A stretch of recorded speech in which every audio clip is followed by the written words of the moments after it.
Provo, Utah didn't wake up to a horror story in 1991, it was forced into one. A quiet community, a calm September, a town that trusted its routines. All shattered because one young woman walked out of her doorway and never made it to her next breath.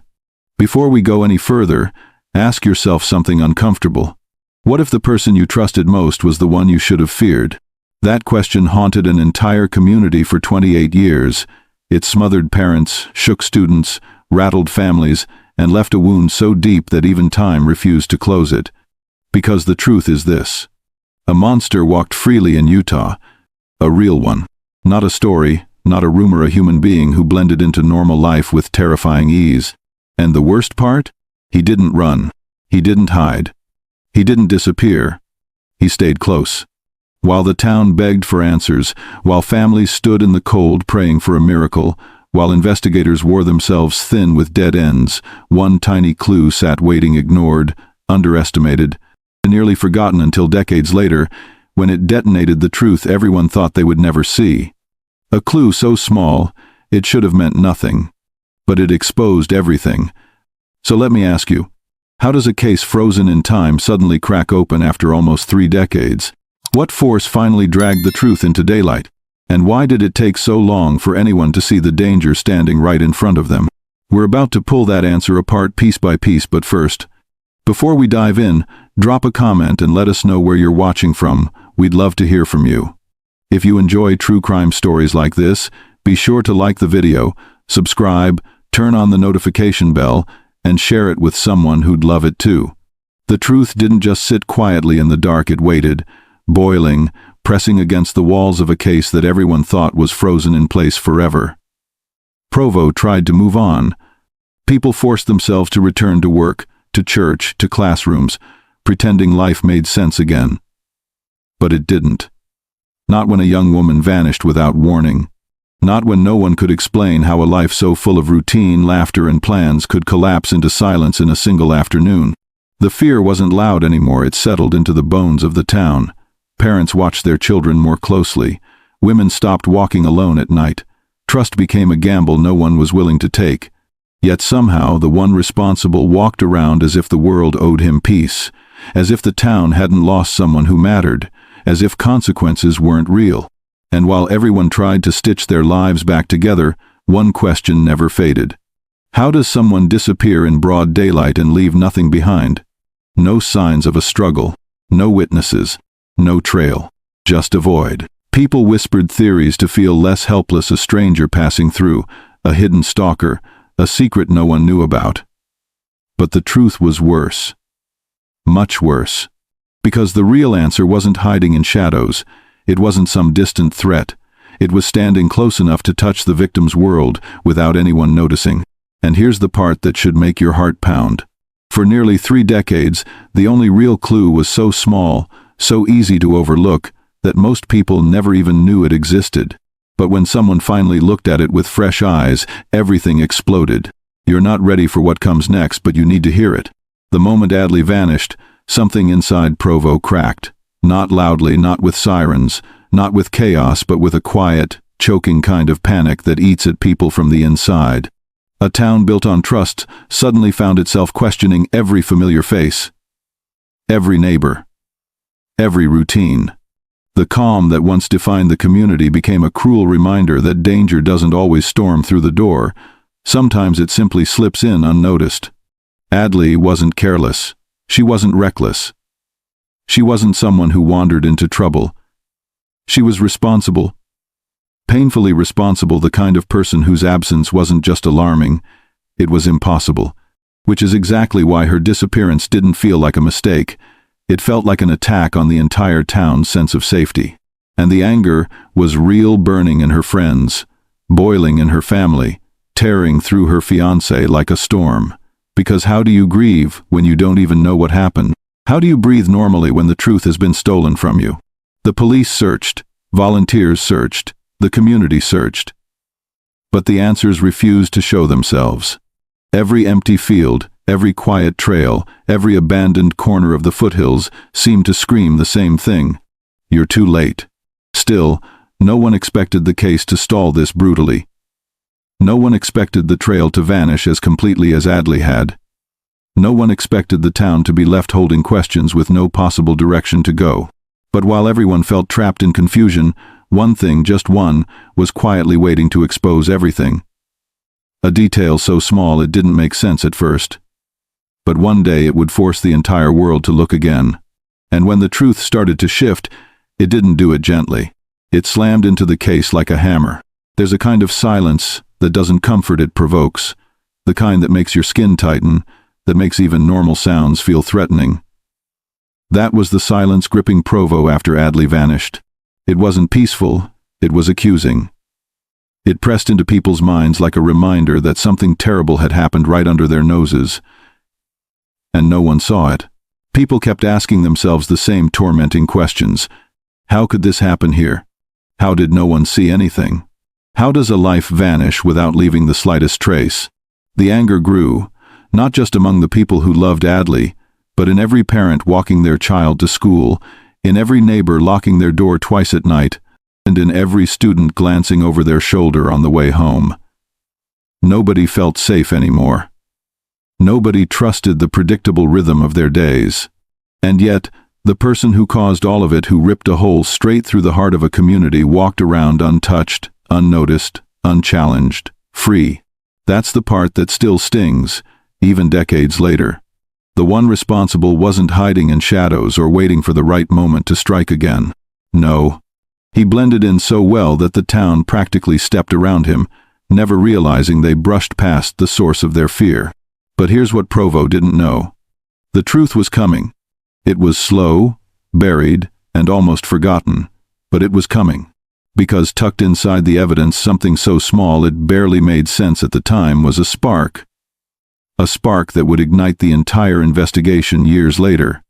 And once that spark caught fire, nothing could stop the truth from tearing its way out. Before long, the community wasn't just frightened, they were exhausted, tired of searching, tired of waiting, tired of waking up every morning knowing that whoever did this was still out there, still walking on the same streets, still blending into everyday life like he had every right to breathe the same air as the people he destroyed. Detectives tried to stay hopeful, but even they could feel the pressure tightening around the case. Every failed lead, every false sighting, every night spent staring at a case file filled with silence added a new layer of frustration. This wasn't just a missing person case anymore. It was a wound that refused to close. And then came the break, not a solution, not an answer, but a shift. Someone reviewing the evidence stopped on one thing. One detail so small it felt meaningless. But it wasn't meaningless. It was the beginning of the end. A tiny piece of truth that refused to stay quiet. Because while everyone else was looking everywhere for answers, the real one had been right there, sitting quietly, overlooked, waiting for someone with the right perspective to finally understand what it meant. But here's what truly shakes you. If a case this terrifying could hide its key inside something that small, how many dangers around us go completely unnoticed every single day? That's the moment in every true crime story where you realize something uncomfortable. You don't always see danger coming. You sometimes only feel it when it's far too late to react. Stay aware, subscribe so you never miss warnings like this again. Because the next detail we uncover changes everything, and it hits harder than you expect. Something strange happens when a case refuses to move. People stop talking publicly, but privately, the tension grows sharper. Families whisper behind closed doors. Neighbors study faces they once trusted. Every harmless gesture suddenly feels suspicious. That was Provo in the weeks after Adley disappeared, a town wearing a mask of normalcy while fear simmered underneath every conversation. But even with all that pressure, with all that desperation, the truth refused to show itself. It hovered just out of reach. The search effort slowed. Leads dried up, hope thinned, and everyone felt it, the crushing weight of not knowing. And then, almost insultingly small, almost laughable in its simplicity, there it was. The tiny detail everyone had glanced at, but never understood. A clue so easily dismissed, so ordinary, that no one realized it was the fuse waiting to ignite the entire case.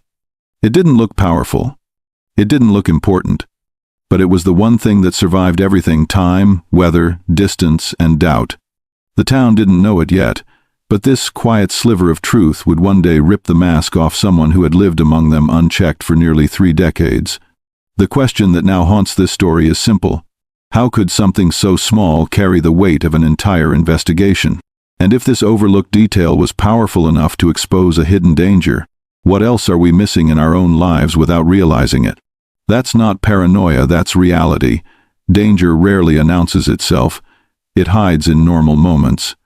If danger struck your town, wouldn't you want early warning? Subscribe now. Because the moment this clue finally spoke, it didn't whisper. It changed everything. Every cold case has a point where people stop believing the truth will ever surface, where hope becomes a burden instead of a comfort, where the silence hurts more than the questions. That's what Provo lived with for nearly 3 decades, a wound that never healed, a question that never softened, a memory that refused to fade.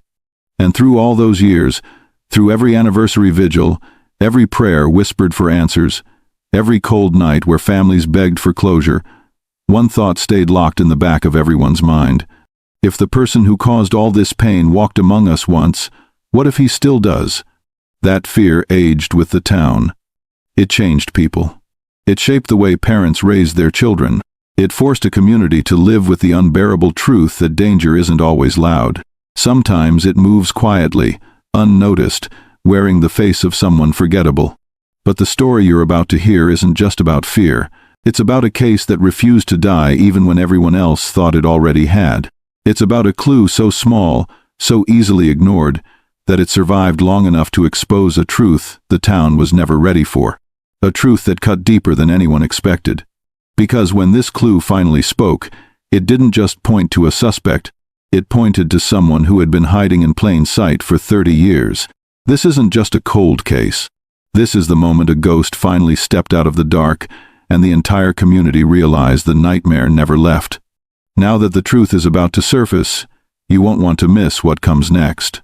September 14th, 1991, began like a harmless Saturday, the kind of day where nothing feels out of place. The sun rose gently over Provo.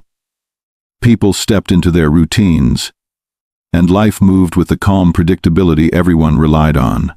But for Adley Stratton, this would be the last morning anyone would feel safe around her name. She woke early the way she always did, organized, focused, steady. She brewed her coffee, straightened her room, and prepared for her evening shift. Nothing dramatic, nothing strange, nothing that warned anyone that the next 24 hours would tear open a hole in the town. But what makes this part of the story sting is how normal everything looked. Her roommate, Briar, left for her clinical rotation, expecting to return to the same energy Adley always brought into the apartment. Preston, her fiancé, was working out of state, confident she'd call him later that evening. Even her boss wasn't worried that morning. She'd never missed a shift in her life. So how does a day start this quietly and end in devastation? That question is what haunts people the most. Because if a tragedy this severe can begin with absolute normalcy, what does that say about our own routines? About the safety we assume we have? About the moments we take for granted simply because they feel ordinary? By late afternoon, things began to feel off. But no one realized they were watching the beginning of a nightmare. Not yet.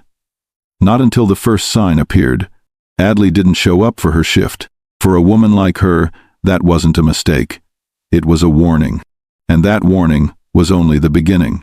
When Briar returned from her shift that evening, she expected to find the familiar sound of Adley humming while sorting through her notes.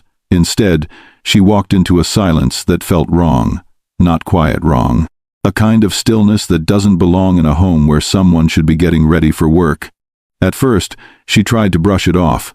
Maybe Adley stepped out for a moment. Maybe she went to clear her head. Maybe she'd simply lost track of time. But none of those explanations fit the woman Briar knew. Not Adley, not the one who double-checked every detail of her life. So she looked around, and everything she saw made her stomach twist. Her purse sat neatly on the counter untouched. Her wallet was still inside. Her keys rested exactly where she always placed them. You tell me, when was the last time you left home without the things you never go anywhere without? Exactly. Then came the detail that pulled the breath out of Briar's lungs, the silver hoops. The earrings Adley wore every single day were missing. The only item that wasn't where it belonged was the one thing she never left home without. That was the moment Briar's concern shifted into something heavier, something cold. Because you don't leave your purse. You don't forget your keys. You don't abandon your wallet. And you definitely don't walk away without the earrings you consider part of your identity, unless you didn't leave willingly. The walls of that apartment suddenly felt too small, too quiet, too wrong. Briar wasn't just unsettled, she was frightened. And as the minutes stretched into hours, the fear only grew sharper. As the evening dragged on, the tension in Briar's chest shifted from worry to alarm. She paced through the apartment, checking every room twice, hoping for any sign that Adley had simply changed her routine. But the truth was unavoidable. Nothing was disturbed, nothing was missing, and nothing suggested she had walked out of that door by choice. Still, Briar tried to keep herself calm. She called Adley's phone. No answer. She called again. Still nothing. She checked with neighbors. Nobody had seen her. Nobody had heard a thing. Nobody had noticed anything unusual. And here's the part that hits hardest. How does someone vanish inside a town where everyone knows everyone? How does a person leave behind every essential thing they own and still disappear completely? By 8 p.m., Briar's fear had turned into full panic. She dialed Wally Boone, Adley's boss, hoping he'd tell her this was all a misunderstanding. Instead, his voice cracked the moment she asked if Adley had shown up. She didn't come in. He said the last words Briar wanted to hear. That was the breaking point. Adley wasn't careless. She wasn't forgetful. She wasn't someone who simply skipped a shift. So the question clawing at Briar's throat became the question everyone in Provo would soon be forced to face. If she didn't leave on her own, who took her? Her hands trembled as she tried calling Preston next. He answered immediately, hopeful, confused until he heard the fear in Briar's voice. And even though he was miles away, working out of state, the dread hit him like a blow. Something was wrong. Very wrong. That was the moment the search began, not officially, not publicly, but in the hearts of the two people who knew Adley best. And deep down, both of them felt the same awful truth forming. By the time the clock pushed past 9 p.m., the panic had reached a point where denial was no longer possible. Briar wasn't just worried anymore, she was shaking. She stood in the center of the apartment, staring at the items Adley left behind, replaying every moment of the day, every conversation they'd had, every detail that might explain what was happening. Nothing made sense. She stepped outside, hoping to see Adley's pale blue sedan pulling into the lot. Instead, it sat exactly where it always did, untouched, unmoved, waiting. That single sight made the fear inside her chest clamp down hard. Because a car that hasn't moved means a woman who hasn't returned. You tell me, if someone you love didn't come home, and their car was right where it always stayed, what would your gut tell you? It wouldn't whisper comfort, it would scream. She walked toward the vehicle slowly, her breathing shallow. She looked through the windows, no bag, no jacket, no scattered belongings that might suggest Adley had grabbed something before leaving. Nothing had changed, nothing was disturbed. Everything looked exactly the same, too much the same. As Briar stood there in the dim evening light, a wave of anger cut through her fear. Not at Adley, never at her, but at the feeling that something terrible had stepped into their world without warning. Something she couldn't name yet, something she couldn't see. She rushed back inside and dialed the police. Her voice cracked as she explained everything. Adley missing, purse inside, keys inside, car untouched, no contact, no signs of where she went. And the moment she hung up, she felt something cold move through her. Because deep down she knew, whatever happened started long before she ever noticed the silence. The officers arrived quickly, but even their presence couldn't calm the storm building in Briar's chest. She led them through the apartment, pointing out every detail that didn't sit right: the untouched purse, the perfectly placed keys, the wallet that should have been in Adley's hands if she left willingly. Every item felt like a warning sign. The officers asked their questions. Briar answered with a voice that kept threatening to break. They walked the apartment again, checked the surrounding area, looked for any sign that Adley had taken even a single step outside. Nothing. The apartment felt frozen in time, like Adley had simply stopped existing in the middle of her evening, and that's what terrified everyone involved. Because a woman doesn't vanish this completely unless something or someone forced her life off the track she'd built. As the investigators stepped outside to take their notes, Breyer stood at the doorway, staring at Adley's car again. That pale blue sedan had always been a symbol of normalcy, routine, responsibility. But tonight it was a warning and a threat. She walked closer, hoping for anything: footprints, marks, clues, a sign of where her friend went. But what she noticed instead ripped the breath from her lungs. The car hadn't moved an inch, but someone else had. That's where everything shifts. That's where the truth stops whispering and starts pounding at the walls of the case. If you're with us so far, subscribe now so you don't miss what comes next. Because from this moment on, the search doesn't just begin, it explodes. The first 48 hours in any missing person case are critical, but in Provo, those hours didn't unfold with calm coordination. They erupted. Panic didn't rise slowly. It slammed into the community the moment word spread that Adley hadn't been seen since morning. By sunrise on the second day, the town was already in motion. Flyers printed, doors knocked on, conversations whispered with urgency. Students from BYU volunteered, parents formed search groups. People who barely knew Adley still gathered in small clusters, planning routes through fields, back roads, park trails, and riverbanks. It wasn't organized chaos, it was fear-driven survival. Because when someone vanishes this cleanly, you don't wait to act. You react from your gut. Police vehicles moved through neighborhoods. Officers questioned neighbors, co-workers, anyone who might have crossed paths with her, but every answer felt like another dead end. And somewhere in the middle of this whirlwind stood Detective Sterling, a man who had seen enough heartbreak to recognize when a case wasn't ordinary. He wasn't loud, he wasn't dramatic, but the weight behind his eyes said everything. He felt it, the pressure, the urgency, the sense that something was very, very wrong. Not in the exaggerated horror story sense, but in the quiet, heavy way only real danger carries. His first questions weren't about Adley's routine. They were about her relationships, her habits, her patterns. Because he understood something others didn't want to admit. People don't vanish without leaving some kind of mark. Not unless someone made sure they wouldn't. And here's where you come in. If someone you cared about went missing, what would your first thought be? Hope? Or fear? In Provo, fear was winning. As the hours ticked by with no trace of Adley, the tension in Provo spread like a tightening net. Search teams moved through neighborhoods with flashlights and clipboards, calling her name into the quiet air.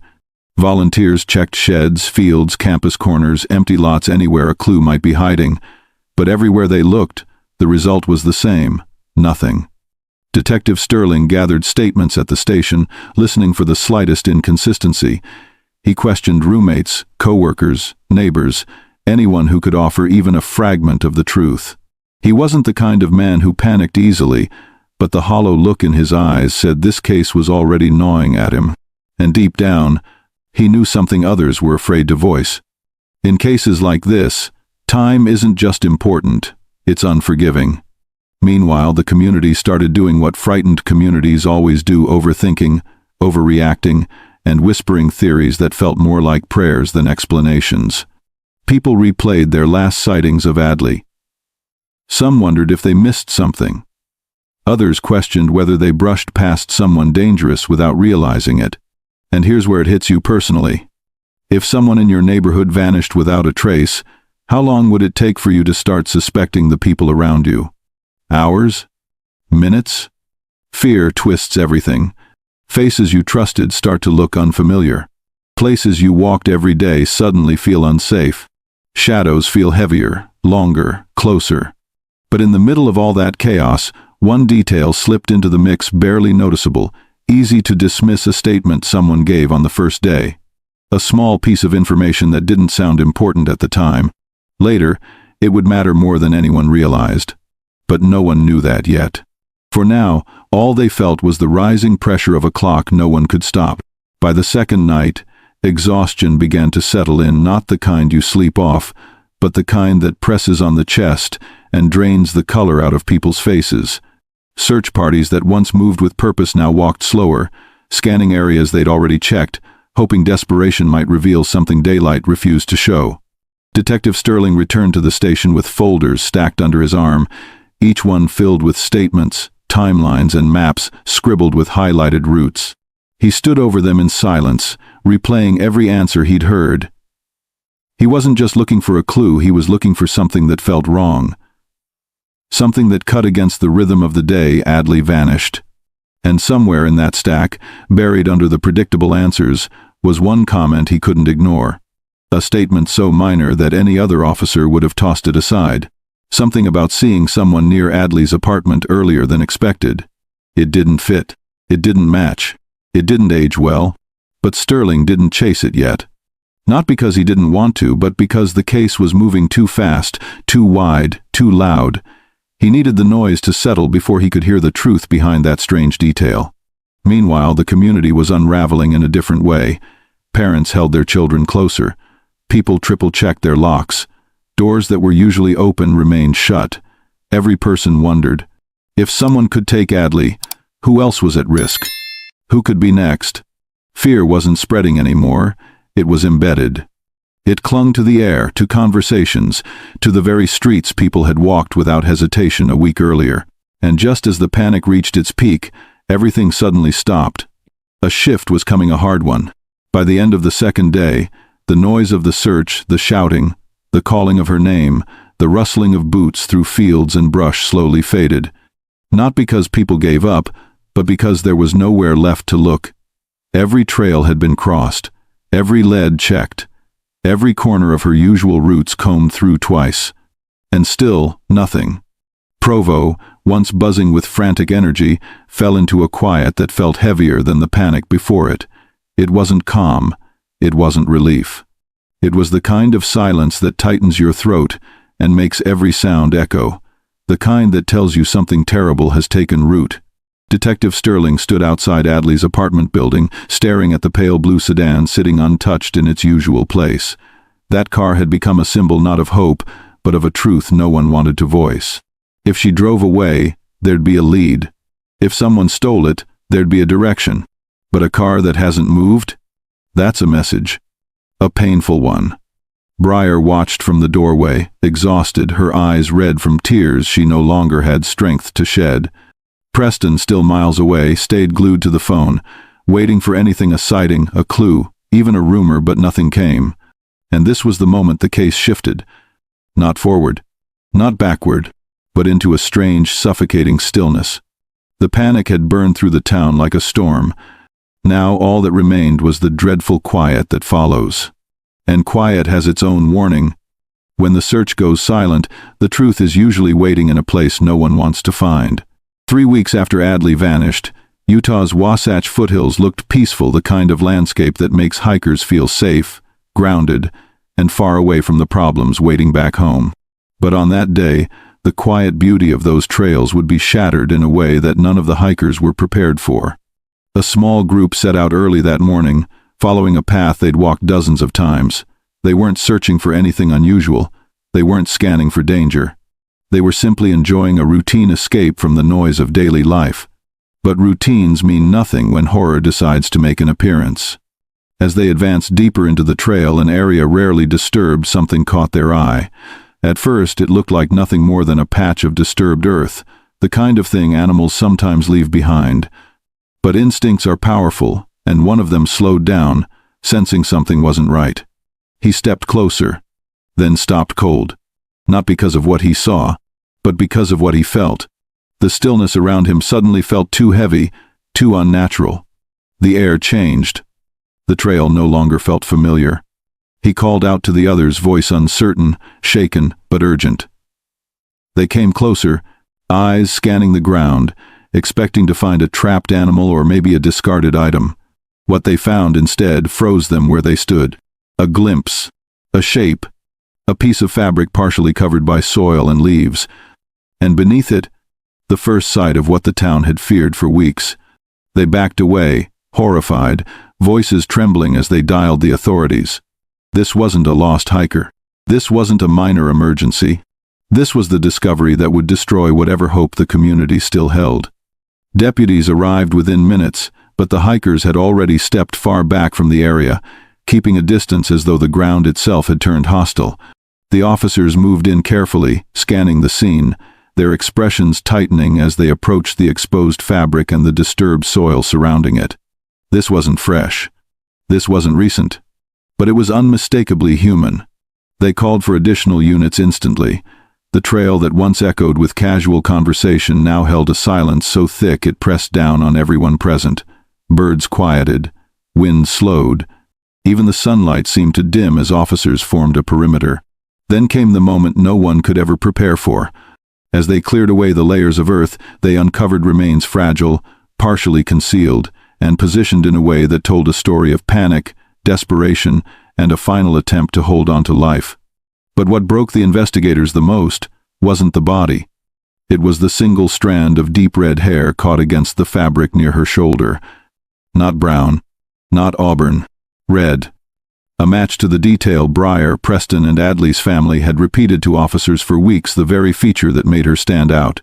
Detective Sterling arrived shortly after, stopping several feet away, breathing hard as the truth settled over him. For days, he'd hoped they were wrong. For days, he'd prayed she somehow survived. But the sight in front of him made hope feel like a cruel joke. He knelt beside the remains, studying the scene with a slow, deliberate calm that barely hid the weight pressing on his chest. Whatever happened here, Adley didn't simply disappear. Something forced her into these hills and tried to hide her from the world. Once the area was secured, the forensic team moved with steady precision, each step slow and deliberate. No one rushed. No one spoke loudly. Every movement felt like part of a ritual, a painful acknowledgement that a life had been taken and hidden far from the world she knew. Detective Sterling stepped closer as the medical examiner gently brushed away the last clinging layers of soil. The remains were positioned on their side. One arm bent upward, fingers curled tightly around something small. Not an object of value. Not a clue the killer meant to leave behind. But something that didn't belong there. The examiner paused, then leaned in, and the moment they opened her hand, every officer nearby stiffened. It wasn't jewelry. It wasn't fabric. It wasn't anything expected. It was a fragment, tiny, pale, nearly invisible, but lodged in her grasp with a force that spoke louder than any scream she never had the chance to make. Most people don't know this, but what she held changed everything. Sterling's breathing hitched. He didn't touch it, didn't speak, didn't move. Whatever Adley had grabbed in her final moments wasn't just a detail, it was her attempt to fight back. Her last act of defiance. Her final message. And beside her, more strands of deep red hair rested on the ground, catching the sunlight in a way that made Sterling's heart break all over again. Not just because it confirmed who she was, but because it confirmed how violently she had tried to survive. The weight of the moment wasn't loud. It didn't need to be. It settled over everyone, like a truth they couldn't escape. Adley hadn't faded into the hills. She had been dragged into terror, fought for her life, and left holding the clue that would expose everything. Word of the discovery spread through Provo faster than any official announcement. Phones buzzed. Doors opened. People stepped outside just to breathe, because hearing that Adley had been found not alive, not safe, but here crushed whatever hope they'd spent weeks clinging to. Detective Sterling remained at the scene long after the remains were secured. He watched the gurney being lifted, watched the team carry her carefully, respectfully, as though trying to return dignity to a life that had been violently taken. His jaw tightened, and for a moment he had to look away. This wasn't closure. This was devastation. Breyer collapsed when officers informed her. She didn't scream, she couldn't. Her grief came in quiet, shaking breaths, the kind that feel like they're tearing the lungs apart from the inside. Preston was unreachable for hours after hearing the news, frozen in disbelief, replaying the last phone call he had with Adley until his mind went numb. The foothills that once felt peaceful were now a place people avoided. Hikers who once saw the trail as a refuge now walked past it with lowered eyes, as though passing the entrance meant acknowledging a nightmare they wanted to forget. By sunset, one truth settled over the entire town. Adley didn't just meet tragedy. She met violence. And someone was responsible. The clue clutched in her hand would soon reveal a direction, not a full answer, not yet, but a direction strong enough to turn the investigation on its head. And before we follow that path, do this. If you're still with us, subscribe now so you don't miss the turn this case is about to take. Because from here on out, every detail matters, and the first real lead is finally in play. Time didn't heal anything in Provo.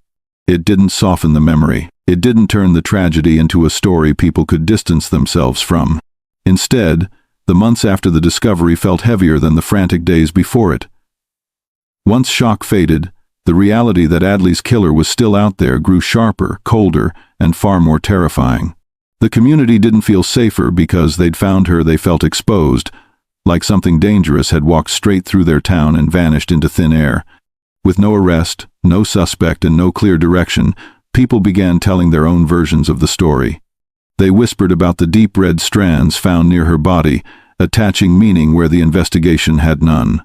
Rumors twisted into theories, theories hardened into belief, and belief settled into a haunting nickname that spread through Provo like a stain: the Red Thread Killer. Some claimed he was someone local. Some swore he was a traveler passing through. Some said he hunted without pattern. But the truth was simple. They didn't know anything. They were terrified. And fear loves a name. For Preston, the town became a place he could no longer breathe in. Every street, every building, every familiar corner carried a memory he couldn't escape. He tried staying. He tried fighting through it. But grief doesn't care about strength. It hits, and hits, and hits, until escape feels like the only option left. 6 months after Adley was found, Preston packed what he could carry and left Provo entirely, not because he wanted to, but because staying felt like living inside a wound that would never close. And as he drove away, one thought repeated in his mind. If justice wouldn't come from the investigation, maybe distance would at least let him survive. While Preston tried to outrun his grief, Briar did the opposite. She stayed. Not because it was easy, not because it felt safe, but because leaving felt like surrender. The apartment she once shared with Adley became a place she couldn't abandon even when every corner reminded her of the friend she lost. Instead of letting her sorrow consume her, she turned it into action. Every year, on the anniversary of Adley's disappearance, Briar organized a vigil at the foothills. Candles lined the trail. Photos of Adley were placed on a small wooden stand. Neighbors, classmates, families, even strangers came to stand silently with her. It wasn't about closure. It wasn't about answers. It was about refusing to let memory fade. But the more years that passed, the fewer people showed up. The first vigil drew hundreds. By year 5, only a few dozen remained. After a decade, it was mostly Briar, and whatever strength she hadn't lost yet. Investigators worked the case for as long as they could, but every year without progress made the file heavier, not in size but in disappointment. Leads dried up. Rumors died out. The Red Thread Killer became more of a cautionary tale than a suspect the town believed would ever be caught. No one felt the weight of that failure more than Detective Sterling. He carried the case like a burden stitched to his spine. He kept photos on his desk long after protocol said to archive them.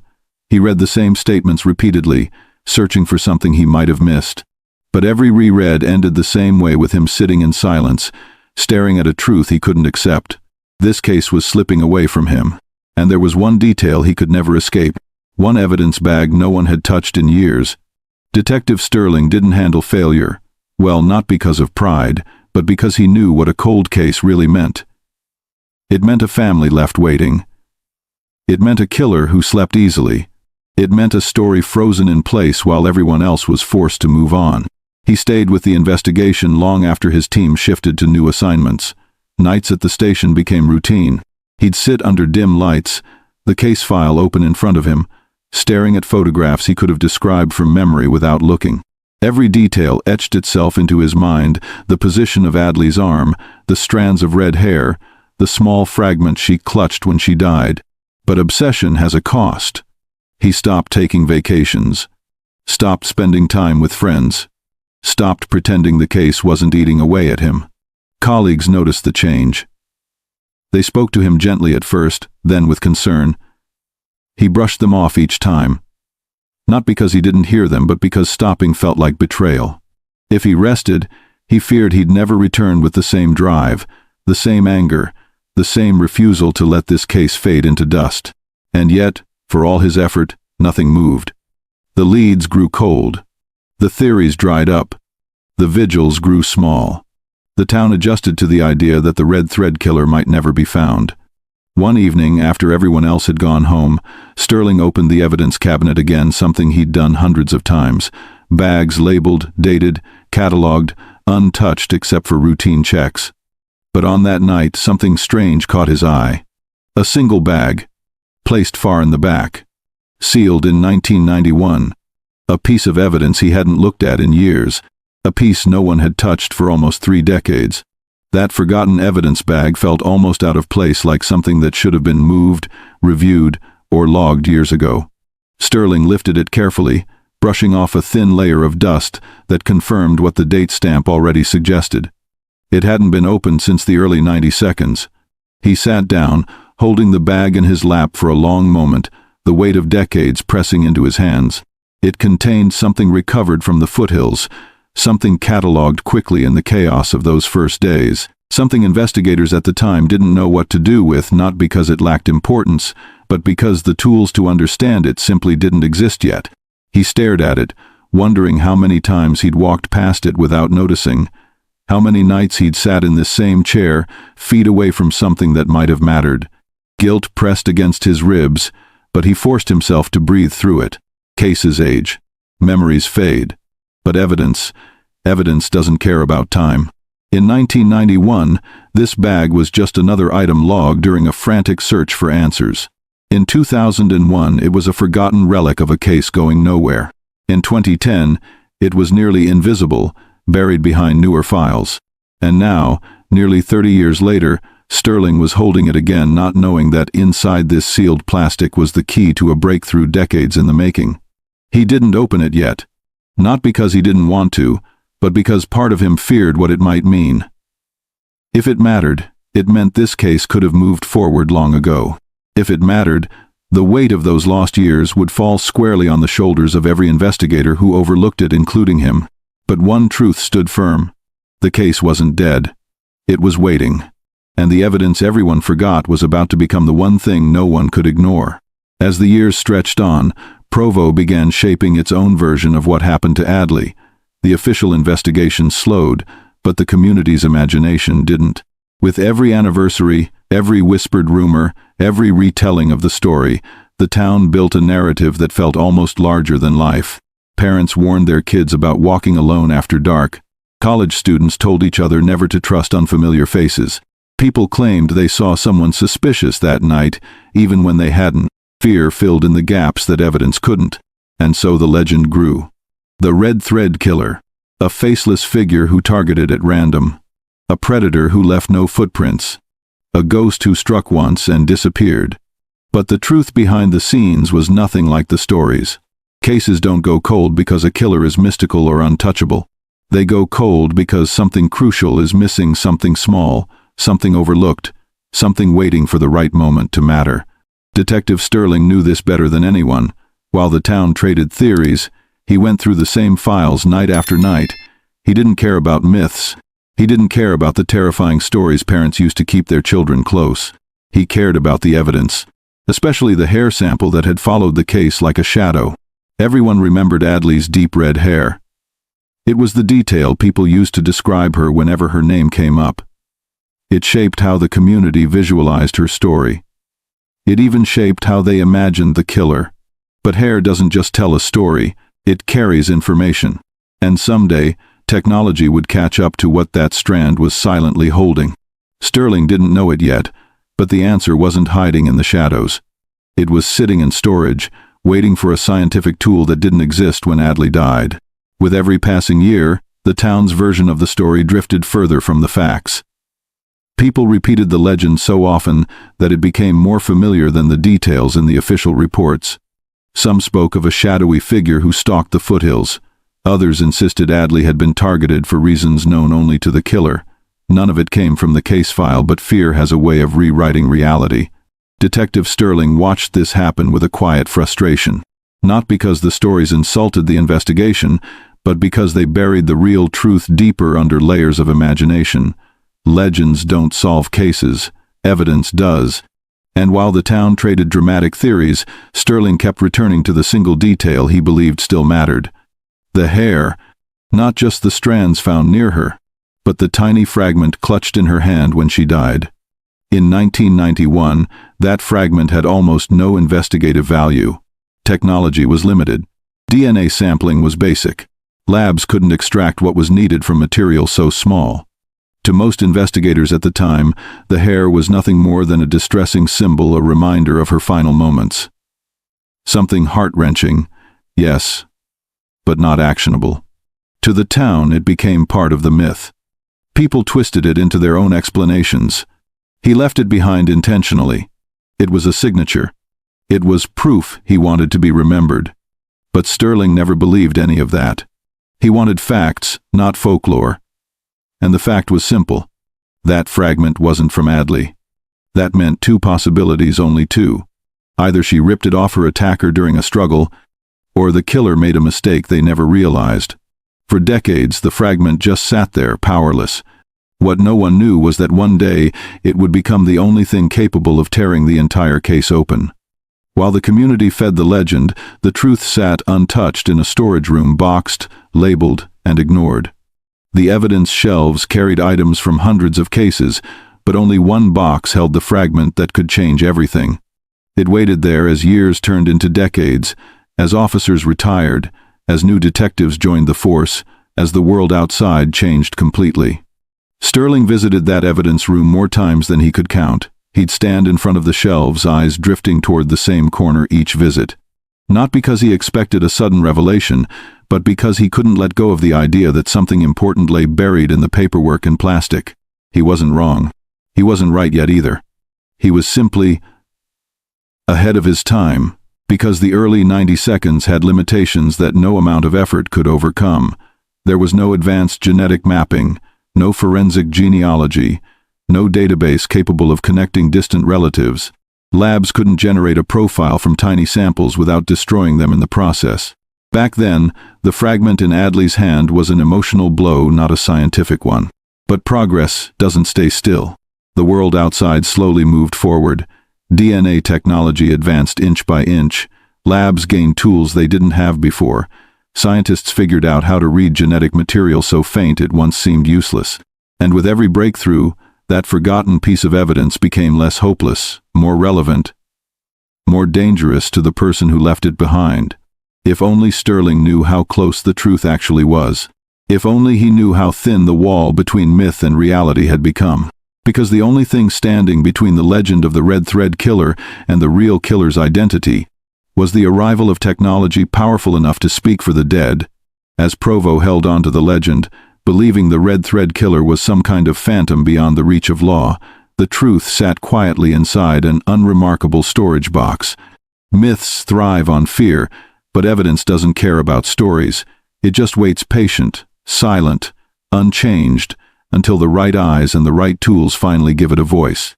Sterling never abandoned the case, but even he couldn't push technology past its limits. He had a fragment too small for the labs of 1991, too fragile for the early 2000s, and too complex for the decade that followed. Every time he asked about running it again, the answer was the same. We don't have the tools. So he kept the file close. He kept the evidence closer. And little by little, as the years wore him down, he began to believe he might never see the case solved in his lifetime. Meanwhile, the town's folklore kept evolving. The Red Thread Killer became less of a suspect and more of a story told at bonfires, whispered in dorm rooms, mentioned in passing like a cautionary tale that once scared an entire community. The truth was replaced by something easier to digest, a story with edges shaved off, details twisted, and fear dramatized. But the real killer wasn't a ghost. He wasn't untouchable. He wasn't supernatural. He left something behind. Something he never imagined would matter. Something science would one day read like a confession written in code. And the moment that evidence bag, the one sealed in 1991, finally met a technology powerful enough to decode it, everything the town believed, everything the case had become, would collapse in a single instant. Because folklore can disguise the truth, but it can't erase it. And the truth was about to wake up. For nearly 3 decades, the case file sat heavy in the storage archives, faded, worn, and rarely touched.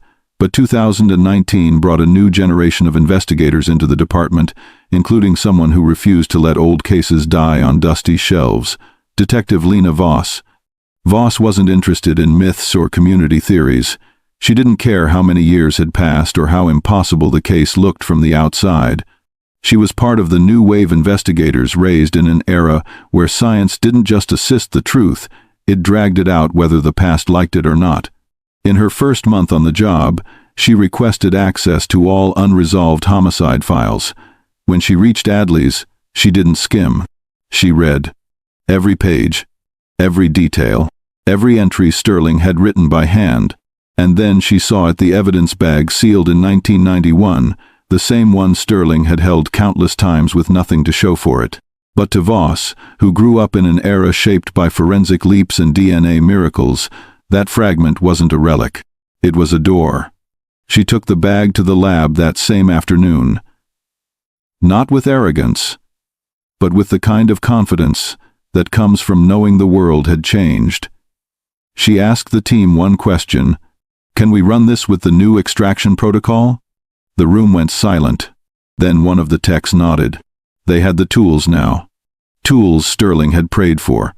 Tools the 1,991 team couldn't have imagined.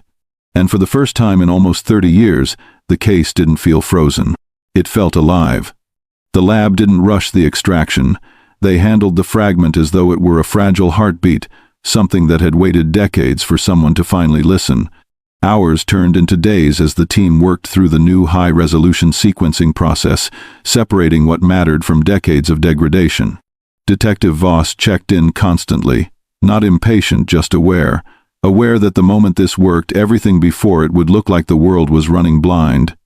On the 4th day, a technician finally approached her with a look she instantly recognized, a mix of caution, adrenaline, and disbelief. "We got a usable profile." The words slammed through her like a surge of electricity. This wasn't just a DNA result. This was the key the entire case had been starving for. But Voss wasn't aiming for the old-school system, the one that only matched criminals already on file. She wanted something bigger, something revolutionary, something that didn't care whether the killer had ever been arrested. She wanted genetic genealogy. To Voss, IgG wasn't a scientific term. It was a map, a sprawling web of distant relatives, forgotten branches, and bloodlines stretching across decades.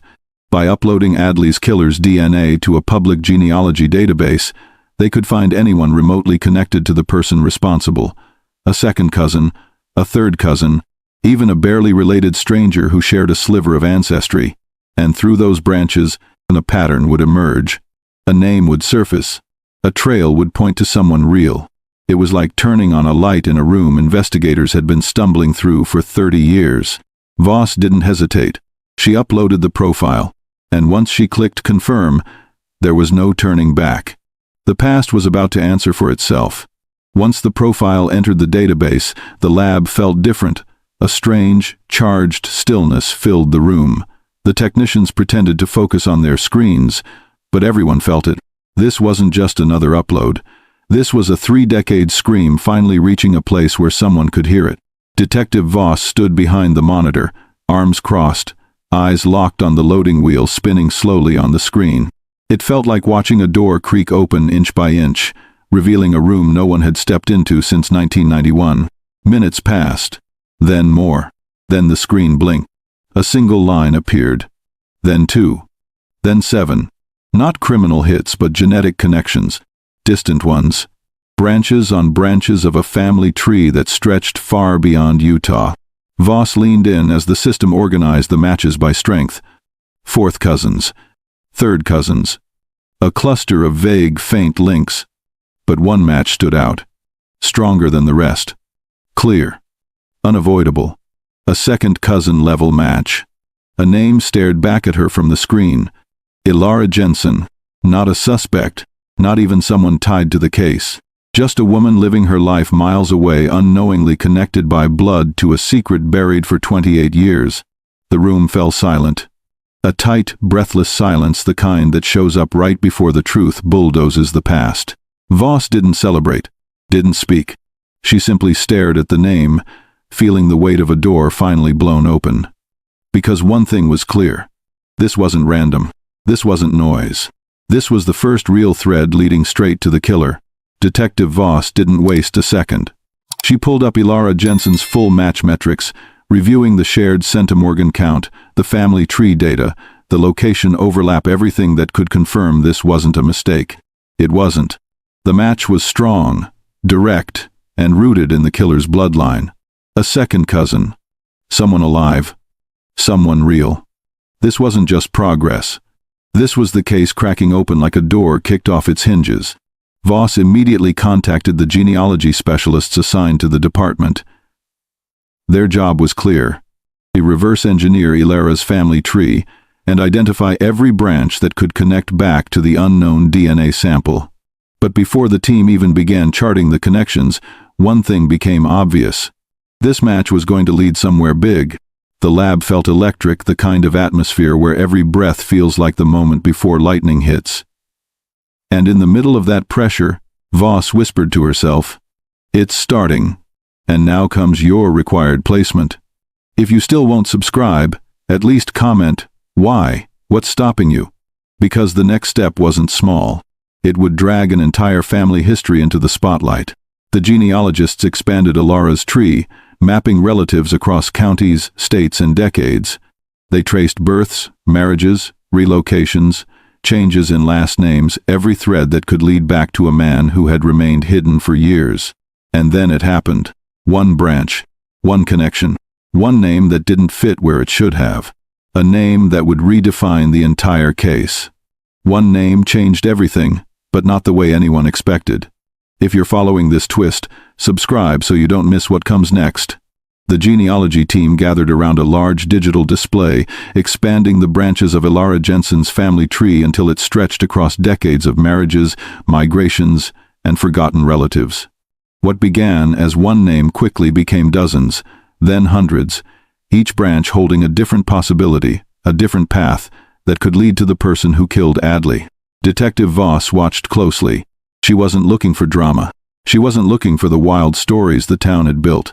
She wanted patterns, the kind that don't lie. The genealogists worked methodically, eliminating lines that made no biological sense, removing branches with no male relatives of the right age, and tightening the tree one name at a time. Some families were crossed out instantly. Others were marked for follow-up. Hours passed. Connections formed. Threads aligned. Soon, the sprawling tree shrank into something sharper, a cluster of 3 potential men born in the right era, in the right region, with the right genetic distance. 3 names, 3 lives, 3 possibilities, and one stood out. A man whose branch didn't line up cleanly. Someone who didn't match his siblings' records. Someone who changed addresses frequently. Someone whose life left fewer footprints than anyone else connected to that line. A gap in the paperwork. A missing year here. A sudden relocation there. It didn't feel random. It felt off. And in cold cases, off is where the truth usually hides. Voss circled the name slowly, her eyes narrowing as the weight of the moment settled on her shoulders. This wasn't a myth anymore. It wasn't folklore. It was a trail, and she was about to follow it. The genealogy map sprawled across the digital board like a living organism, branches stretching generations deep. Names, dates, birthplaces, marriage records, all interconnected, all significant, yet most irrelevant to the man detectives were now hunting. Detective Voss stood with her arms folded, watching her team peel back layers of a bloodline that had traveled across states and decades. Each connection offered a new possibility. Each elimination brought them closer to the truth. They began trimming the tree branch by branch. Relatives who lived too far away, crossed out. Men who died before 1991, gone. Anyone with airtight alibis or documented locations far from Utah, removed. The list shrank gradually at first, then rapidly until dozens of names became 15, then 9, then 5. Voss leaned closer, eyes narrowing at the cluster in the center of the board. There, 3 men remained who met every requirement. Correct age, correct ancestry, correct generational distance. But as the team began digging into their histories, the differences became obvious. Two of them had full digital footprints, employment records, driver's licenses, taxes, school information, family events posted online, addresses that aligned neatly over the years. Men with lives you could follow like a straight line. The third man didn't. His paperwork was thin. His moves were irregular. His digital trail was almost non-existent. And dozens of moments in his life were blank, empty years, missing records, unexplained gaps. He didn't stand out because of what he did. He stood out because of what he didn't leave behind. Voss stepped back and stared at his file. "This one," she said quietly. "This is the branch that doesn't want to be seen." The deeper the team dug into the histories of the three men, the clearer the imbalance became. Two of them lived lives that left predictable trails. Stable jobs, steady addresses, clear timelines. Their years lined up cleanly, nothing out of place. But the third file? It read like a life made of shadows. His name appeared in a handful of documents: a birth certificate, a school enrollment form from the mid-72s, a brief mention in a county tax record. Then the trail faded. Entire decades carried almost no trace of him. No consistent address, no marriage license, no employment data, no property records. It was as if he drifted through the world without leaving anything solid behind. Detective Voss frowned as she flipped through the pages. "People don't just erase themselves," she said, "unless they want to." The team checked old phone directories, utility databases, employment logs, every system that should have recorded some part of his adult life. Nothing. The only clues were a handful of deliveries listed under his name in the early 92s, tied to a supply route that ran through Provo, a company called Canyon Creek Supplies. The route passed close to Adley's workplace, too close to ignore. Now the gaps didn't just look suspicious, they looked intentional. Why did this man leave no trace when everyone else did? Why did his name vanish during the exact years Adley lived in Provo? And why did he appear only in the form of short-term work logs and temporary routes? It didn't feel like coincidence. It felt calculated. Voss circled his name again, harder this time. Whoever he was, one thing had become painfully clear. He wasn't just a family outlier. He was a ghost hiding in the paperwork. The genealogy team began cross-referencing the ghost candidate's fragmented records with the old Provo case file, trying to stitch together anything that connected him to 1991. At first, it was like piecing together a puzzle with half the pieces missing: random dates, incomplete forms, work logs recorded on fading paper. Then one document changed everything.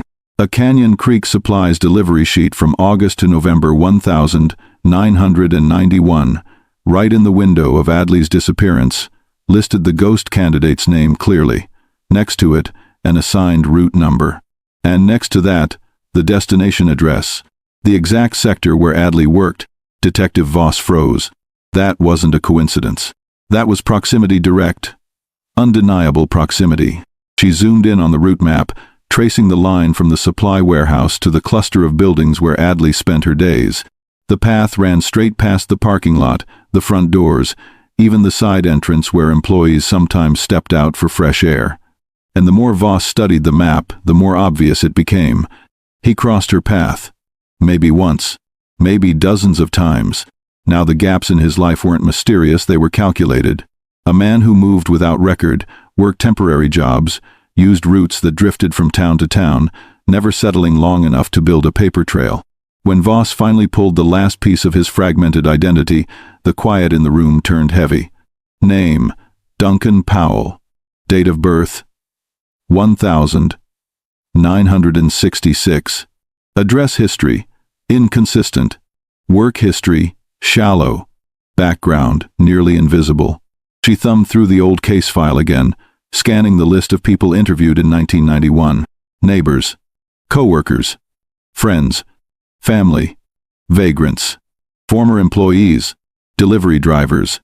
Her eyes stopped. She blinked. Then she whispered the line the entire investigation had unknowingly been waiting for. He was never interviewed, not once. Detective Voss didn't waste time. She pulled up archived county maps, old delivery routes, and every transportation sheet Canyon Creek Supplies had logged in 1991. The more she layered the data, the more the picture sharpened around one undeniable fact. Duncan Powell's world overlapped with Adley's in ways no one had ever noticed. She projected the routes onto a large screen. The lines stretched across Provo like thin veins, but only one path stood out, the one Powell drove. It wrapped around the town, turned down a narrow street, and stopped a short walk from Adley's workplace. Voss zoomed in. The warehouse Powell reported to? 11 minutes from Adley's apartment. The convenience store he visited on his lunch breaks? 4 blocks from her usual bus stop. The service road he took to cut time off his route? It ran directly behind the foothills where her remains were later found. The room went silent. It wasn't just proximity. It was immersion. Powell didn't pass through Provo. He moved through every part of Adley's daily life quietly, invisibly, forgettably. A ghost. Voss opened the 1,991 interview list again, scanning the pages with growing frustration. Dozens of names, people of all backgrounds, people with the faintest connection to the case. Delivery drivers from other companies interviewed. Maintenance workers interviewed. Even neighbors who barely lived nearby interviewed. But Powell? Nowhere. Not once, not even a mention. He wasn't overlooked by accident. He wasn't ignored because he blended in. He slipped through because no one noticed him at all, a man who lived on the edges of records and the margins of memory. Voss exhaled slowly, the weight of the discovery settling over her. "Start a full background pull," she said. This man didn't hide. He just made sure no one ever looked. Duncan Powell's life looked ordinary, painfully ordinary. No criminal record, no violent history, no dramatic events that would make him stand out in any meaningful way. On paper, he was the kind of man people walked past every day without a second thought. But when Detective Voss dug deeper, the pattern became obvious. He lived a life built on low visibility, temporary work, short-term rentals, sparse documentation, no long-term attachments, no one who remembered him clearly. His delivery route in 1991 became the backbone of the investigation. Voss pinned it onto a large board and marked key locations with red tags: Adley's workplace, her apartment, the foothill access road, the warehouse Powell clocked in at each morning. When she connected the dots, the room fell into silence. The lines formed a near-perfect loop around Adley's daily routines. He didn't need to hunt. He didn't need to stalk. He simply existed where she existed, quietly, consistently, unnoticed. Voss then requested Powell's old employment records, hoping to find something that might tie him more directly to the timeline. What she received instead was far more disturbing. An archived ID photo from 1989. The image was grainy, faded from age, but one detail hit like a blow. His hair. Deep red. The exact shade described by investigators who found the strands beside Adley's body. It wasn't dyed. It wasn't altered. It was natural, undeniable. Voss stared at the photo for a long moment, her fingers tightening around the printout. This wasn't speculation anymore. This wasn't a guess. For nearly 30 years, the case hadn't been stuck because the killer was cunning or invisible. It had been stuck because he looked like no threat at all. When Detective Voss expanded her search into Powell's past, she uncovered something unsettling, not because it was violent or dramatic, but because of how empty his life looked. There were no friends who remembered him well, no coworkers who stayed in touch, no family members who spoke of him often. He was the kind of man people described with phrases like, "He was quiet. He kept to himself. I never really noticed him." It wasn't shyness. It wasn't social awkwardness. It was something else, a life lived at the lowest possible volume. His employers from the late 82nds and early 92nds remembered him only in fragments. A delivery driver who rarely spoke, someone who clocked in, did his route, clocked out, and left without conversation. He never complained, never bonded, never asked questions. People simply forgot he existed the moment he walked away. And that was the chilling part. A killer doesn't need to be charismatic. He doesn't need to be brilliant. He doesn't need to be monstrous in appearance. Sometimes the most dangerous person in the room is the one who blends so completely into the background that no one can describe him afterward. Voss dug deeper, hoping to find a spark, anything that made Powell stand out. But each discovery only reinforced how perfectly he hid in plain sight. Apartment records showed he moved frequently, never staying long enough for neighbors to know his face. Employment files showed jobs that required minimal interaction. No social media, no long-term relationships, no footprints. He wasn't invisible. He was forgettable, the most effective camouflage possible.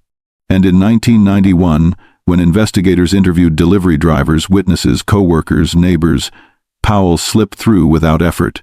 Not because he ran, not because he hid, but because no one ever remembered to point at him. Detective Voss began collecting every photograph, record, and scrap of information tied to Powell. Individually, each piece seemed unremarkable, bland snapshots of a man who existed on the edges of society.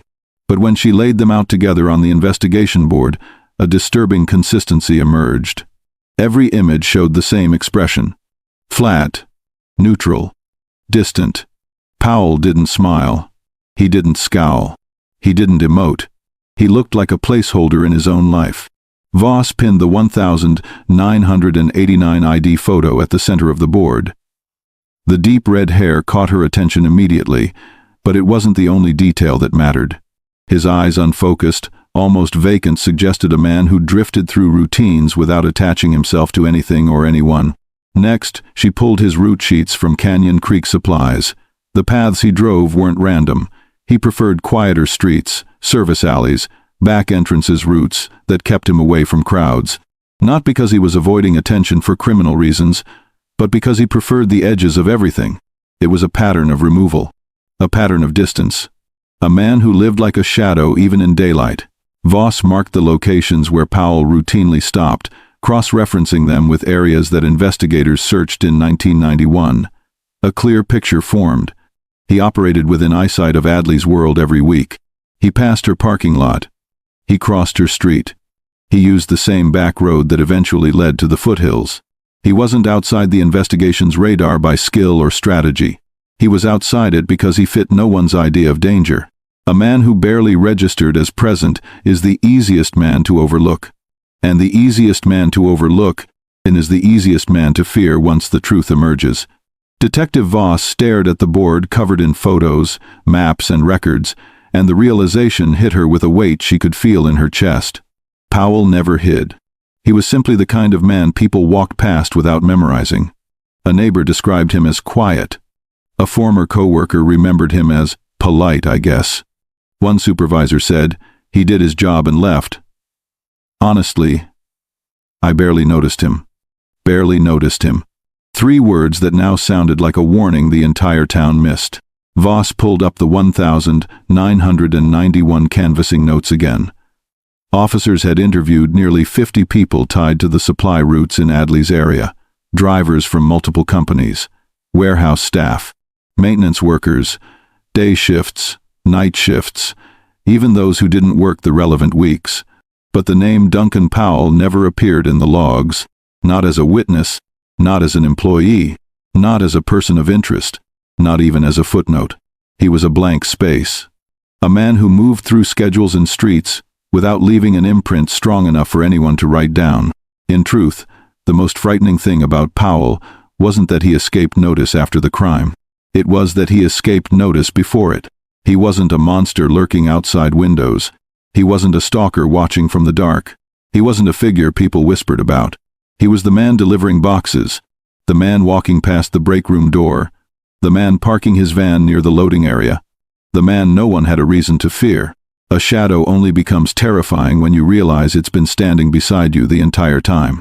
And now, after 30 years, the shadow finally had a name, and Voss was ready to step directly into his path. Detective Voss knew that approaching Duncan Powell directly would be reckless. A man who lived unseen for decades didn't deserve the warning, so she built an operation designed to close around him quietly, no noise, no attention, no escape. The team assigned an unmarked vehicle to follow Powell's daily routine, which was surprisingly predictable. For someone who had spent his life drifting between jobs, the older version of him had settled into patterns without realizing it. Early morning grocery runs, afternoon walks, short-distance drives around his neighborhood, tasks simple enough to seem harmless but consistent enough for surveillance.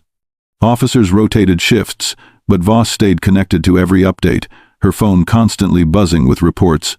He's heading to the store. He's back home. He hasn't left the area. He's walking again. Nothing alarming. Nothing suspicious. Just the behavior of a man who built a life around simplicity, the same simplicity that once made him nearly impossible to track. But Voss wasn't interested in his routine. She was waiting for an opening. An object. A discarded item she could legally obtain without alerting him. The break came on a quiet Wednesday afternoon. Powell visited a small, tucked-away fast food spot, the kind of place where staff barely look up from the counter. He ordered coffee and sat in the corner, staring at nothing in particular. When he finished, he casually tossed his styrofoam cup and napkin into a bin near the door. Voss's team radioed her instantly. He just threw something away. Her response was immediate. Secure it now. 2 officers retrieved the items within seconds, sealing the cup and napkin inside evidence bags before anyone in the restaurant even registered their presence. For the first time in 30 years, the killer had just touched something investigators could use. The evidence bags containing Powell's discarded cup and napkin were rushed straight to the mobile unit stationed 2 blocks away. No celebration. No raised voices. The team moved with the kind of controlled urgency that comes from knowing one wrong move could ruin everything. Inside the van, an officer handed the bags to Voss. She held them carefully, her gloves tightening as she turned the items over. A simple styrofoam cup, a used napkin, but to her, they were as valuable as fingerprints left on a confession. "This is it," she said quietly. Not triumphant, not relieved, focused.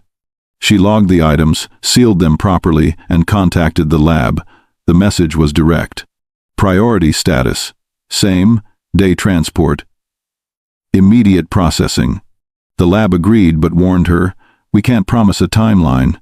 It could be hours. It could be all night." Fine. She'd been waiting decades longer than that. As Powell walked home unaware, officers continued their surveillance from a distance. He moved through his day with the same unremarkable calm, completely oblivious that the most incriminating objects he'd ever touched were already halfway to the forensics facility. Voss returned to her desk, but she couldn't sit. She paced, checked the clock, read old reports, checked the clock again. Every minute felt stretched thin. Every second felt heavier. When her phone finally vibrated, she froze. A single message appeared. Sample in queue. Processing started. That one update sent a wave through her team, not excitement, but awareness. This was the moment where everything could shift, where 28 years of silence could crack open. And somewhere in his modest home, Powell continued watching TV, sipping water, and living as though his past would stay buried forever. He had no idea that the truth was already inside a machine, beginning to speak. The lab processed Powell's items through the evening, the machines running in steady cycles while technicians monitored every stage. The room wasn't loud, but it carried the quiet pressure of knowing the answer inside those samples could change everything. There was no room for error, not after 3 decades of waiting. Voss stayed at the station long after most officers headed home. She didn't try to sleep. She couldn't. Instead, she reviewed the case file again, page by page, even though she'd memorized every detail years ago. Each photo, each statement, each dead end, she felt all of it stacking across her shoulders. At 1:17 a.m., her phone lit up. Initial extraction complete. Quality is good. Moving to comparison. Her chest tightened. Good. That was all they needed, a clean red.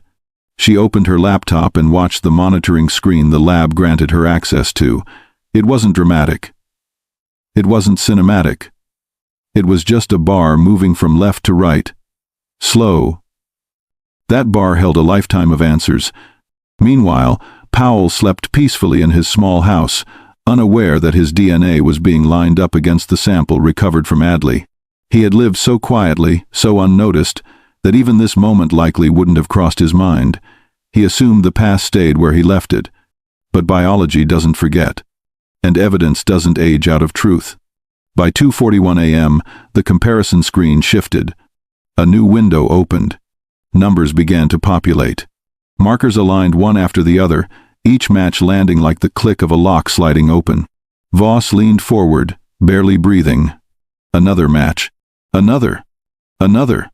Then the status line updated. Probability, exact. She didn't shout. She didn't speak.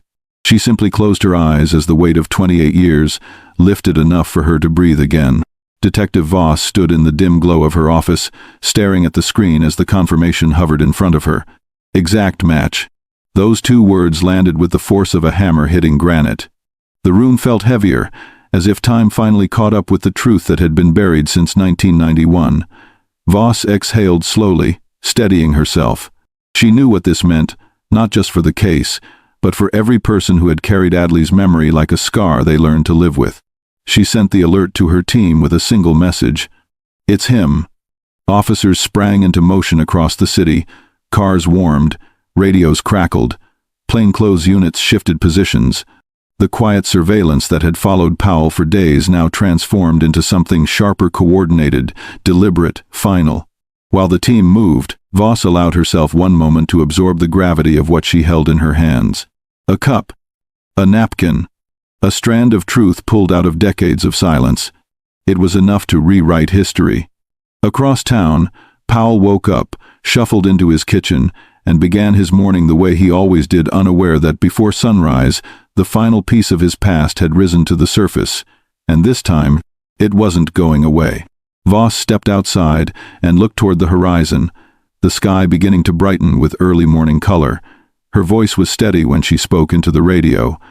Move in. The city didn't roar awake. It didn't tremble.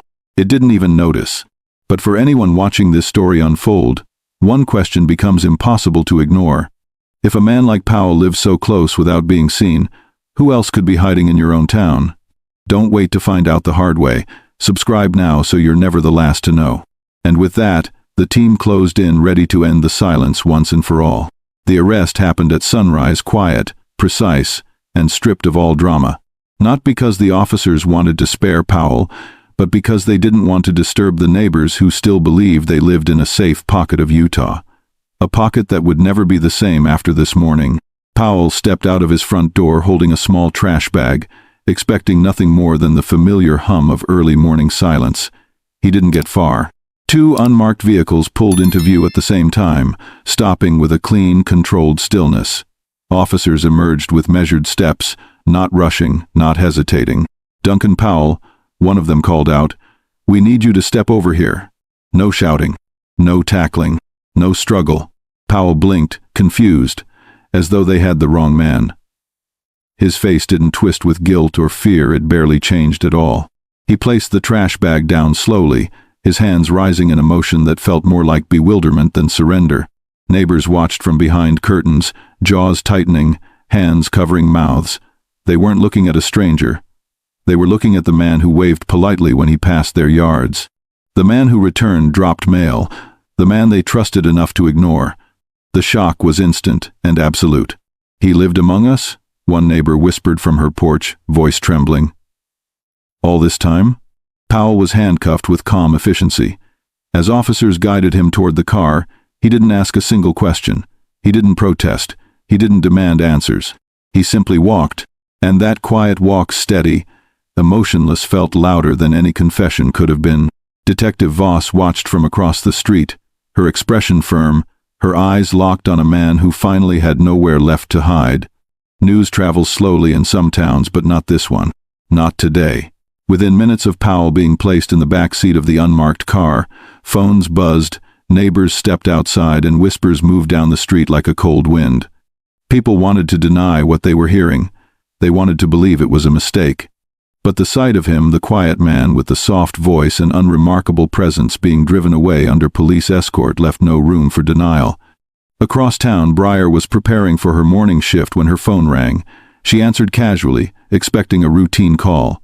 Instead, she heard 4 words that drained the strength from her entire body. "They arrested someone today." It wasn't the words. It was the tone. The careful, trembling way her friend spoke, as though she were holding something fragile. "Who?" Breyer asked, breath thin. There was a long pause, then. "His name is Duncan Powell." Breyer sat down instantly, her knees refusing to hold her. She felt the room tilt, memories colliding at once: Adley's laughter, Adley's plans, the phone call the night she vanished, the search parties, the vigils, the years of pretending she'd healed more than she had. She pressed a hand to her mouth as the truth washed through her, unbearable and relieving at the same time. Not a monster, not a stranger from legends, not a figure from the cautionary tales locals whispered about. A delivery driver. A man she had probably walked past without noticing. Her chest tightened as she whispered to herself, "All this time, he was right here." Tears came, not loud, not chaotic, but steady. The kind that come from wounds that never fully closed. And for the first time in nearly 3 decades, she allowed herself to feel everything she had pushed down just to keep breathing. When the news reached Preston, it didn't come from a phone call, a message, or a friend. It came from a headline he wasn't meant to see. He was grabbing coffee during his usual morning routine in Phoenix, halfway through a workday he didn't even enjoy, when his eyes caught something on a small TV mounted in the corner of the cafe. Utah 1991 cold case. Arrest made after 28 years. He froze. The cup in his hand trembled slightly. He didn't breathe until the name appeared on the screen. Duncan Powell. It felt like someone pressed a hand against his chest, forcing every memory out of the place he'd buried them. The engagement ring he could never bring himself to throw away. The apartment he couldn't step inside after she vanished. The future they planned, the one he abandoned the moment her absence became unbearable. He left Provo because staying felt like drowning. He built a new life because the old one hurt too much to carry. But now, the past had come looking for him. He didn't decide to return. His body moved before his mind caught up. He drove home, packed a small bag, turned off the lights, and locked the door without thinking. By the time he reached the airport ticket counter, he could barely make his voice steady enough to speak. "One seat to Salt Lake," he said quietly. The agent asked, "Return or one way?" He hesitated. One way meant he was ready to face the place that broke him. Return meant he still needed distance. He swallowed hard. One way. He wasn't going back for closure. He wasn't going back for answers. He was going back because the truth finally had a face, and he needed to stand in the same city where everything in him had once collapsed. Detective Sterling arrived at the station just as Powell was being transferred to an interview room. He hadn't worn a badge in years, but Voss called him anyway, not out of formality but out of respect. This wasn't just her victory. It was his unfinished story finally demanding to be closed. Sterling paused in the hallway before walking in. Time had softened his posture, added lines to his face, but the weight of 1991 still lived behind his eyes. He inhaled slowly, steadying himself, then stepped toward the glass window separating him from the man who stole nearly 3 decades of peace from an entire community. Through the clear panel, he saw Powell sitting at the table, hands folded, face blank, breathing calm, no fear, no anger, no visible regret.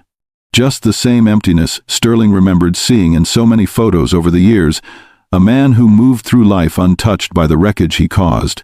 Voss stood beside Sterling. "He isn't saying anything," she murmured. "He hasn't spoken a word since we brought him in."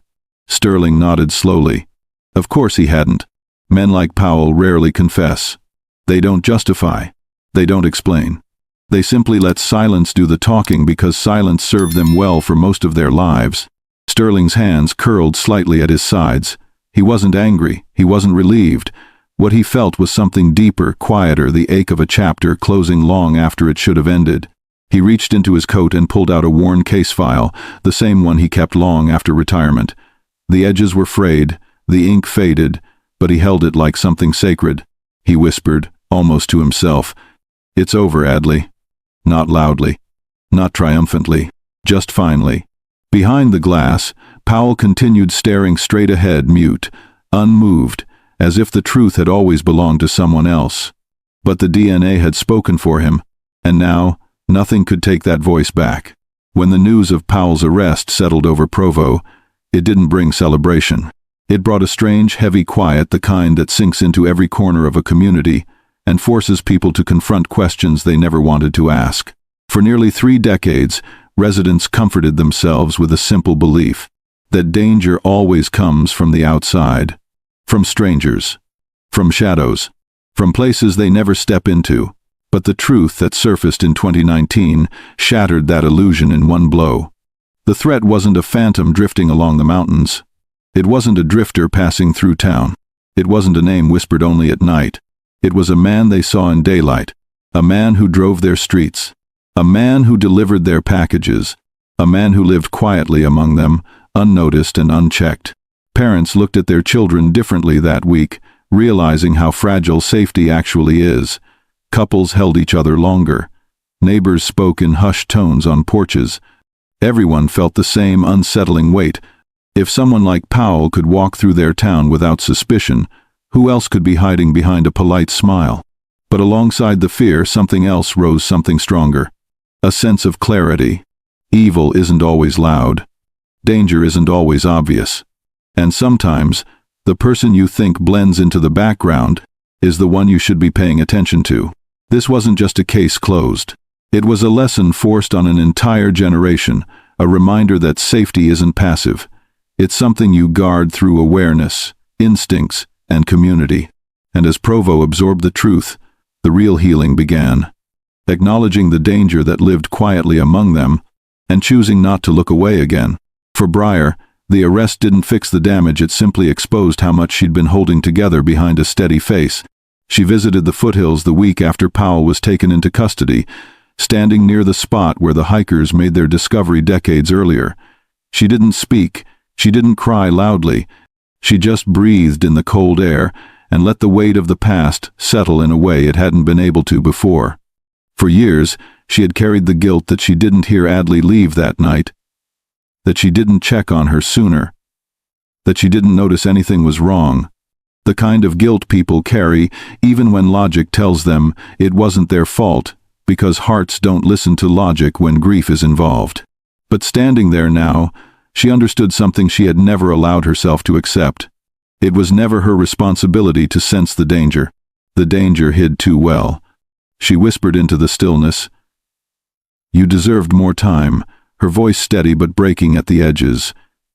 And in that moment, she let go of the blame she'd held onto for nearly 30 years. Preston visited the site too, days later. He didn't speak. He pressed his hand to the memorial plaque worn from weather and closed his eyes. This wasn't closure. Closure implies something neat, complete, finished. This was acceptance. A recognition that the world can be cruel and unfair, but truth still matters. Justice still matters. He stayed only a few minutes before turning away, finally feeling like he could breathe without the past crushing his ribs. The families didn't walk away. Healed grief doesn't work like that, but they walked away with clarity. You can survive a tragedy even when it leaves you permanently changed. And that clarity was the beginning of their healing. As the days passed, Provo found itself facing a truth it had quietly avoided for almost 30 years. They were never as safe as they believed. The shock didn't fade quickly. It lingered in conversations at grocery stores, in the pauses between neighbors greeting each other, and in the way parents double-checked doors at night. But with that shock came something important: awareness. People began sharing stories they once kept to themselves, moments that felt off, encounters that didn't register as dangerous at the time. Not because they were connected to Powell, but because they realized how often they brushed aside instincts in the name of politeness. Awareness spread through the community the way fear once had, but this time, it brought understanding instead of panic. Schools hosted safety talks. Churches held meetings for families who needed space to process the reopening of old wounds. Local groups formed to support victims who still waited for answers in other unresolved cases. For the first time, Provo wasn't silent about its pain. It wasn't ashamed. It wasn't pretending. Instead, the community acknowledged something essential. You can't prevent every danger, but you can refuse to ignore the signs that make your stomach tighten. You can stay alert without living in fear. You can refuse to dismiss the quiet people who linger on the edges of your world, not with suspicion, but with awareness. And most importantly, the town learned that justice does not expire. Truth does not lose its power with time. And even cold cases can burn again if someone, somewhere, keeps pushing. This case wasn't just about Powell. It was about recognizing the value of vigilance and the cost of assuming safety without questioning it. Provo didn't just learn what happened to Adley. It learned what it means to protect one another, even when history tries to fade. As investigators closed their reports and families tried to recalibrate their lives, one truth lingered heavier than any detail uncovered in the case. Danger doesn't always announce itself. Sometimes it walks next to you. Sometimes it nods politely. Sometimes it blends in so well you forget to question it. For decades, Provo focused on the wrong image: a phantom, a stranger, an outsider creeping in from the edges. It was easier to believe in a sinister presence that lived far from home than to accept the reality that someone ordinary could hold that kind of darkness. That is what unsettled people the most. Not the crime, not the delay in justice, but the realization that Powell wasn't a myth or a nightmare figure. He was just a man, one they passed in parking lots, on sidewalks, in stores, a man they never looked at twice. It forced everyone to reconsider their assumptions about what danger looks like. Not monstrous, not dramatic, not obvious, just quiet, just forgettable. It's a lesson many communities never want to learn, but one that resonates long after a case is closed. The monster isn't always in the dark. Sometimes it moves in the open, hidden only by how ordinary it seems.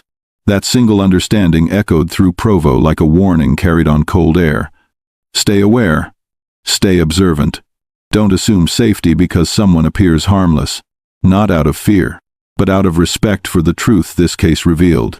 Because if a man like Powell could go unnoticed for nearly 30 years, it raises a chilling question for anyone watching this story unfold. How many dangers go unseen simply because we don't expect them to look the way they actually do? As Provo slowly returned to its routines, something fundamental had shifted. The town wasn't the same place it had been before the truth surfaced. People walked with sharper awareness, conversations carried more weight, and every resident understood how easily danger can hide when no one is paying attention. Detective Voss visited Adley's memorial a week after the arrest. She placed her hand on the plaque, letting the silence wrap around her. She didn't speak aloud, but she felt the importance of what this case had taught her and what it forced everyone else to confront. Justice had taken far too long, but justice still arrived, and that mattered. It mattered to Briar. It mattered to Preston. It mattered to every family living with unanswered questions. It mattered to anyone who feared their loved one would be forgotten with time. The lesson left behind wasn't wrapped in comfort.